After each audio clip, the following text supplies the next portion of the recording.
Mga kababayan, hindi din titigil siyempre yung obsesyon ng mga DDS. Kaya may announcement po si Mike Defensor, isang sanggang dikit ng mga aruyo ni GMA para makisawsaw mga kababayan sa November 30 rally laban sa korupsyon. Mga kababayan, kitang-kita naman po, wala pang nakagawa ni sino mang presidente in the past ng tulad ng ginagawa ng ating Pangulong Bongbong Marcos.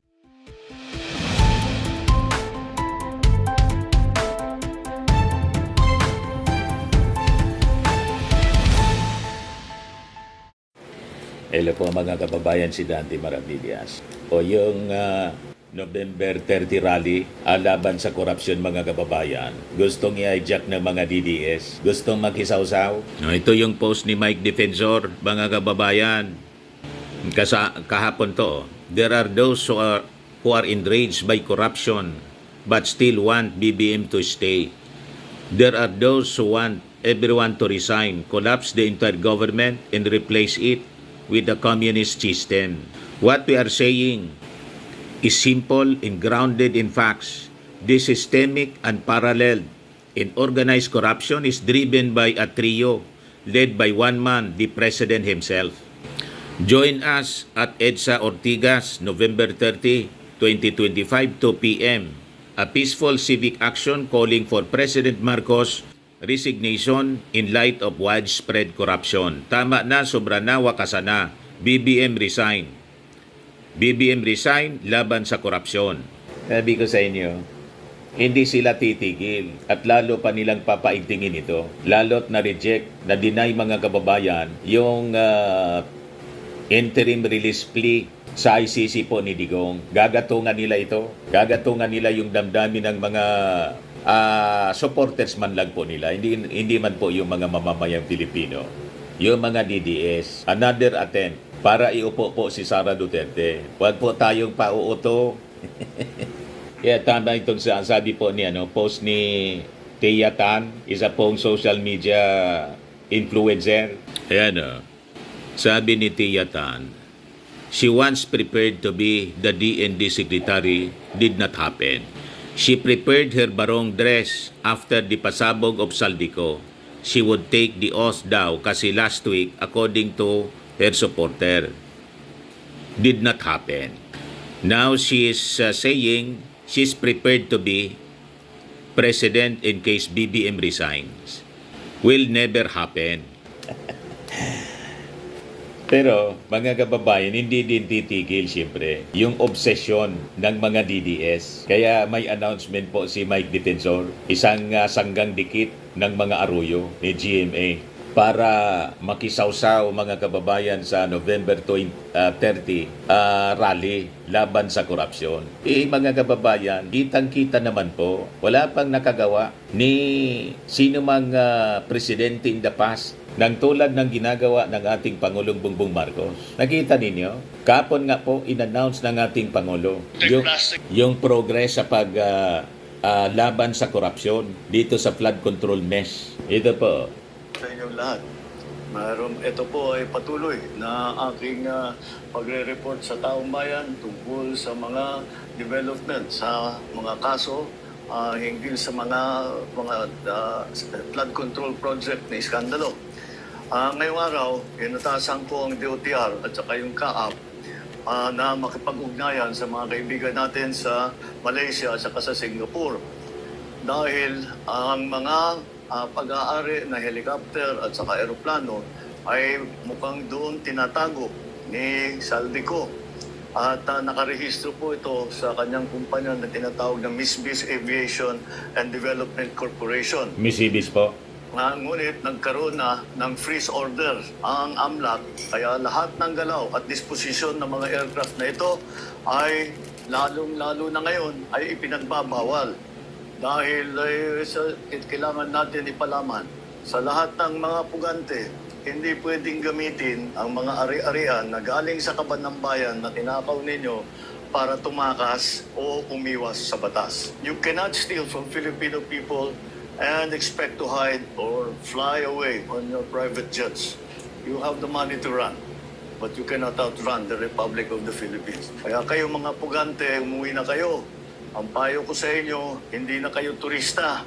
Hinahabol na kayo ng batas. At isa pang development po, ngayong araw din, kinonfirma ng DOJ na si Henry Alcantara ay nagbalik na ng 110 million sa You see? gobyerno at sa loob ng 2 linggo ay magbabalik pa ng 200 milyon. This government intends to bring back every peso, every asset, every person responsible and return it to the Filipino people. Maraming salamat po. Magandang araw po sa inyo lahat. Nakita ninyo? Sinong nakagawa ng presidente ng ganon? Ini-implement po yung restitution. And si Bryce Hernandez, mga kababayan, 3 mga luxury vehicles ang ibinalik. At yung mga nakumpiska, mga kababayan, sa mga diskaya na mga luxury cars, o di ba? Sinubasta. Yan o. 3 sa mga luxury vehicles successfully auctioned off for over 38.2 million pesos. 3 out of 7 luxury vehicles. So ang malilikom na pondo mula rito, ito turn over ng BOC sa pamalaan para sa mga programa ng ating mga mamamayan. The rest, yung 7 na remaining, mga kababayan na for auction, i-re-auction ulit mga kababayan. Nakita ninyo kung gaano kasinsiro, porsigido yung ating Pangulong Bongbong Marcos, nalabanan po yung korupsyon sa ating gobyerno. Pagkatapos ganun yung post ni Mike Defensor, binabaliktad nila mga kababayan ang kwento. Huwag tayong maniniwala sa kanila mga kababayan. Kaya tama itong naging interview ni Lucy Cruz Valdez kay business leader and Go Negosyo founder Joey Concepcion. Pakinggan po natin mga kababayan yung interview ni Lucy Cruz Valdez. Yan po. We have to give this administration a chance because we do have the momentum. If we will all suffer if we take out the president. It's really stupid. I mean, we have to give him our trust at this time because this boat will sink if the leadership is gone. No?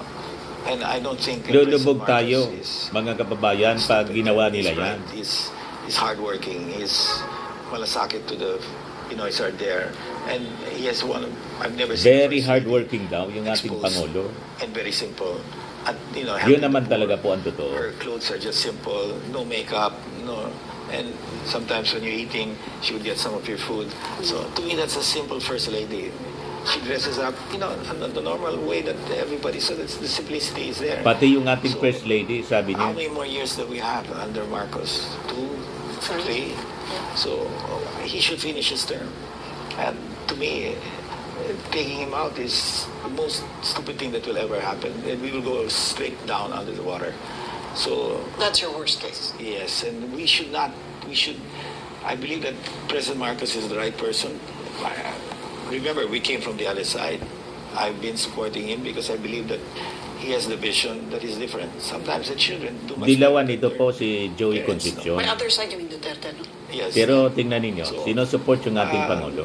I think the private sector has his full support, and I believe he's the person that can get us out of this mess. To get him out will be the worst thing. Kasi nga, yung ating Pangulo mismo, And I've seen yung him work hard. nagli-lead sa paglaban sa Extremely hard, korupsyon, and alam yan ng first lady ating is his mga best companion. mamamayan. Tingnan ninyo ito na ginagawa ng ating Pangulo. Tuloy-tuloy lang siya sa sasaayos ng mga serbisyo para sa ating mga mamamayan. Ayan o, new tunnel seen to give Metro Manila stable water supply. 1.6 billion liters per day. Kasi may problema sa tubig po, matagal na. Supply ng tubig ang Metro Manila. So sabi dito, President Ferdinand Marcos Jr. assured households and businesses in Metro Manila and its nearby provinces of a more reliable and stable water supply after he led the opening of a new tunnel under the Angat Water Transmission Improvement Project in Bulacan Province. The project's tunnel number 5 reinforces the decades-old Omiray Angat Ipo La Mesa system through which 90% of the water used by nearly 20 million people in Metro Manila, Bulacan, in parts of Cavite and Rizal provinces flows. Yung mga dams natin po, mga kababayan, tulad ng mga planta ng kuryente, nagsimula na nagpatayo niyan yung kanyang tatay, dating Pangulong Ferdinand Edralin Marcos. Yung mga sumunod na administrasyon po, lahat man lang politika. Diba? Wala man po na ipatayo ng mga ganyang uri na mga big ticket projects. Lahat na ubos sa pamumulitika. Yung panahon nila, yun ang nakikita ni Joey Concepcion ng private sector. Kaya all-out support po ang private sector sa ating Pangulong Bongbong. Iba po mga kababayan, ginugulo ngayon ng mga Duterte. Gustong iupo si Sara Duterte. Kasi yung intensyon ng mga politikong ito, lalo yung mga sumusuporta sa kanya, mga kalyado, sabit kasi sila sa korupsyon dito sa flood control. Pag naiupo si Sara, hindi na matutuloy ang investigasyon. Payag po kayo sa ganon. Hindi na mababawi yung mga ninakaw na bilyon-bilyon na pondo sa mga flood control projects. Nakikita ninyo? Unti-unti na pong nababawi yung mga pera na ninakaw nila. Iba po, malinaw. Yung sabi ng ating Pangulo, it's through water conveyance to carry over 1.6 billion liters of water every day will increase our system's transport capacity from 6 billion to almost 8 billion liters of water every day, sabi po ng ating Pangulo. Ang ibig sabihin niya nito, more families will have a continuous and reliable water supply in their homes. The older tunnels can also be repaired because there is now a backup route for the water to pass through. Mr. Marcos said he wanted the project to serve as a reminder to value natural resources and use them responsibly. Ayan siya po, mga kababayan. Napakasipag ng ating Pangulong Bongbong. Yan o, patubig para sa mga Pilipino. Hindi po siya nadidistract sa kanyang trabaho. Kahit patuloy yung kanilang panggugulo. Sige lang siya po. Ito ang dahilan kung bakit niya nilalabanan ng korupsyon na imbes magamit dito po sa mga serbisyo, mga infrastructure projects, ninanakaw po. Diba, mga kababayan? Ito yung mensahe ng ating Pangulo. The Public Works and Highways Secretary, Secretary Vince Dizon, Metropolitan Water Works and Sewerage System Chairman Elpidio Vega, and Administrator Leonor Cleofas, Maynila Water Services Incorporated President and CEO Ramoncito Fernandez, Manila Water Company Incorporated President and CEO Jose Victor Emmanuel de Dios, Gov. Dan Fernando, and other local officials of the province of Bulacan, fellow workers in government, our esteemed partners from the private sector, other distinguished guests, ladies and gentlemen, good morning. Water is a resource that we use every single day and every single hour. Yet, we seldom pause to appreciate it. We certainly take it for granted. It is essential because we use it to stay healthy, to cook our meals, clean our homes, to care for our loved ones. But because it is always within our reach, flowing from our faucets, filling our glasses, we often overlook just how vital it is. But the moment it runs low, we are reminded of an undeniable truth. Water is a lifeline for our communities, and every Filipino deserves dependable access to it. Today, we gather to celebrate an achievement that brings us closer to that goal that we have had for many years, the inauguration of Tunnel Number 5 of the Angat Water Transmission Improvement Project. This new tunnel strengthens the decades-old Umiray Angat Ipo La Mesa system, the backbone that delivers water from Angat Dam to Metro Manila and to Mega Manila. Right now, almost 90% of the water used by almost 20 million people in Metro Manila, in Bulacan, parts of Cavite, and Rizal pass through this system. These numbers show how important it is to keep the Angat system strong, reliable, and future-ready. And this is why the establishment of Tunnel Number 5 is not only important, it is essential. Its raw water conveyance could get to carry 1.6 billion liters of water every day will increase our system's transport capacity from 6 billion to almost 8 billion liters of water every day. Ibig sabihin, mas maraming pamilya magkakaroon ng tuloy-tuloy at maaasahang supply ng tubig sa kanilang mga tahanan. May maisasaayos ang mga datib ng tunnel dahil may backup ng pwedeng pagdaanan ng tubig. Yung mga tunnel po na sinara dahil kailangan na mag-maintenance, maaari na ngayon natin buksan ulit, magbalikan ulit, baka may pag-asa pa, baka may rehab pa para magamit pa rin natin. Mas magiging handa ang ating mga komunidad sa panahon ng tagtuyot at iba pang epekto ng ating hinaharap na climate change.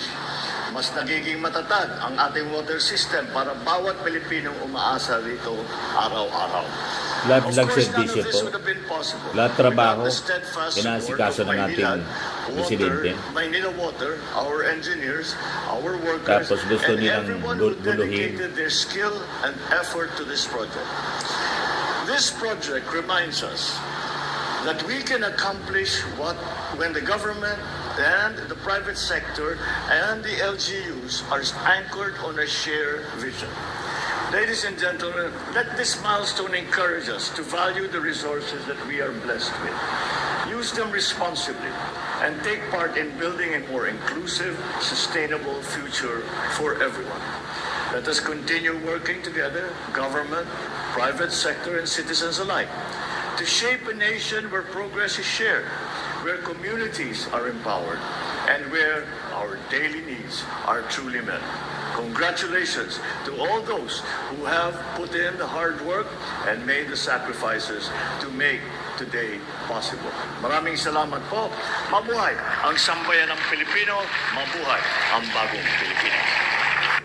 Tapos yung mga DDS, walang ginawa kundi manggulo, mamirwisyo po. Ginugulo yung ating pamahalaan. Pero yung ating armed forces po, nandyan ang unwavering support, allegiance to the Constitution and to the chain of command, to the Commander-in-Chief sa ating Pangulong Bongbong.